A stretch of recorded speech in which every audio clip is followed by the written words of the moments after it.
প্রথম একটি বৈঠক যেটা সত্যিকার অর্থে গোটা জাতি অত্যন্ত উদ্বিগ্ন ছিল, সেই বৈঠকটিতে তিনি আল্লাহর হুকুমে সফল হয়েছেন। আন্তরিক কৃতজ্ঞতা জানাচ্ছি প্রধান উপদেষ্টা প্রফেসর ডক্টর মোহাম্মদ ইউনূসকে, যে তিনি অত্যন্ত বিচক্ষণতার সঙ্গে এই সভাটিতে জনাব তারেক রহমানকে আমন্ত্রণ জানিয়ে একটা যে স্টেলমেট ছিল, একটা যে আপনার সব কিছু অনিশ্চিত অবস্থায় চলে গিয়েছিল, সেই অবস্থাটাকে কাটিয়ে তিনি জাতিকে এই দুই নেতা আবার সামনের দিকে আশা নিয়ে এগিয়ে যাওয়ার স্বপ্ন দেখিয়েছেন। সেই নির্বাচন ইস্যুতে জনাব তারেক রহমানের যে প্রস্তাব, যে নির্বাচন যে ঘোষণা করা হয়েছে আপনার এপ্রিলে, যেটা প্রধান উপদেষ্টা ঘোষণা করেছেন, সেটা উপযুক্ত সময় নয় বিধায় তাকে পিছিয়ে নিয়ে আসা,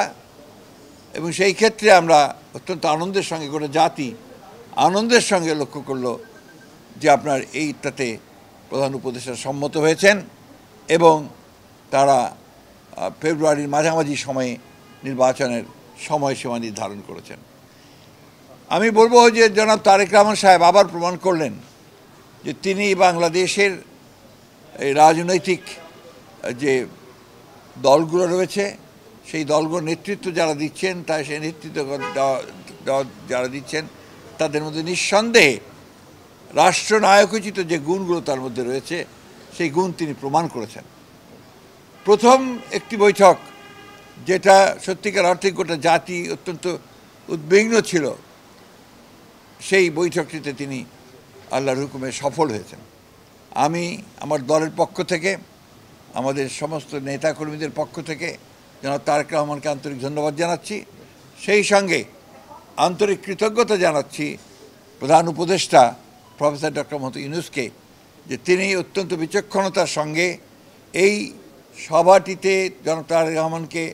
আমন্ত্রণ জানিয়ে একটা যে স্টেলমেট ছিল, একটা যে আপনার সব কিছু অনিশ্চিত অবস্থায় চলে গিয়েছিল, সেই অবস্থাটাকে কাটিয়ে তিনি জাতিকে এই দুই নেতা আবার সামনের দিকে আশা নিয়ে এগিয়ে যাওয়ার স্বপ্ন দেখিয়েছেন। এটা আমি তখনও বলেছি যে এখন যেটা প্রয়োজন হবে সেটা হচ্ছে যে আপনার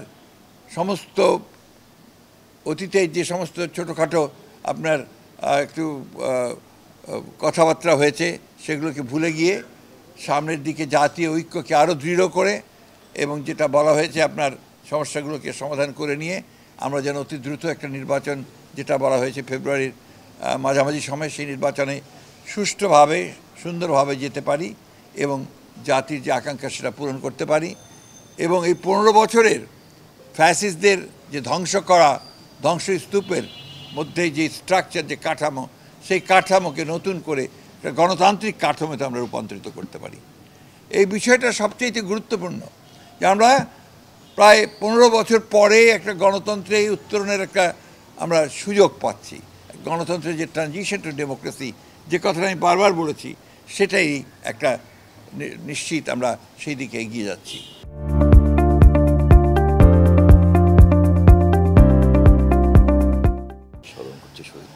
আমি এই সঙ্গে আজকে সত্যিকার করতে বলতে কি সবচেয়ে বেশি স্মরণ করতে হয় আমাদের সেই সমস্ত শহীদদেরকে, যারা জুলাই আগস্ট মাসে তারা অধিকার আদায়ের জন্যে তারা তাদের প্রাণ দিয়েছেন, প্রাণ দিয়ে সেই পরিবর্তন ঘটিয়েছেন, ফ্যাসিস্টকে পরাজিত করে তাকে পালিয়ে যেতে বাধ্য করেছেন এবং বাংলাদেশের মানুষের জন্য একটা নতুন সম্ভাবনার সৃষ্টি করেছেন।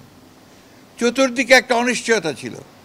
এবং অনেকে অনেক কথা বলছিলেন বিভিন্নভাবে, কিন্তু আজকে এই দুই নেতা প্রমাণ করলেন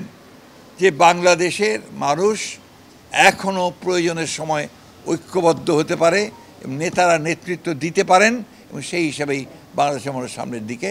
এগিয়ে যাবে। আমি যে কথাটা আবার বলতে চাই যে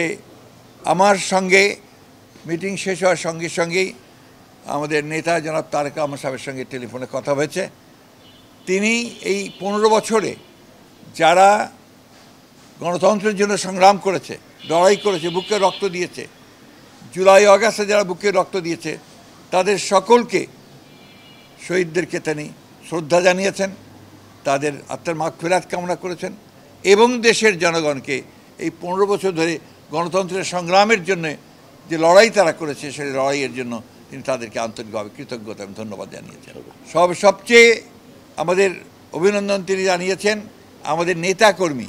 যারা এই দীর্ঘ 15 বছর ধরে আপনার লড়াই করেছে, সংগ্রাম করেছে, নির্যাতন সহ্য করেছে, প্রাণ দিয়েছে বিএনপির, তাদেরকেও তিনি আন্তরিকভাবে ধন্যবাদ শুভেচ্ছা জানিয়েছেন। এবং একই সঙ্গে তিনি অত্যন্ত বিনয়ের সঙ্গে, শ্রদ্ধার সঙ্গে তিনি তার মাতা এবং আমাদের গণতন্ত্রের মাতা, আমাদের দলের চেয়ারপারসন দেশনেত্রী বেগম খালেদা জিয়াকে তার কৃতজ্ঞতা জানিয়েছেন, শ্রদ্ধা জানিয়েছেন যে তাকে সঠিকভাবে তিনি দিক নির্দেশনা দিয়েছেন, আমি আপনাদেরকে, আমাদের সাংবাদিক ভাইকে আন্তরিকভাবে ধন্যবাদ কৃতজ্ঞতা জানাচ্ছি যে আপনারা এই বছরগুলোতে, বিগত বছরগুলোতে যেভাবে কষ্ট করেছেন, রোদে পুড়ে জীবনের ঝুঁকি নিয়ে সমস্ত কাভার করেছেন গণতন্ত্রকে উত্তরণের জন্যে, আমাদের সামনে সেই সম্ভাবনার দ্বার আবার উন্মোচিত হতে চলেছে। আসুন আমরা আবার সবাই মিলে এই সম্ভাবনাকে সামনের দিকে এগিয়ে নিয়ে যাই। জনগণের আকাঙ্ক্ষা যে গণতন্ত্র প্রতিষ্ঠা করা, সেই গণতন্ত্রকে আমরা প্রতিষ্ঠা করার জন্য সামনের দিকে এগিয়ে যাই।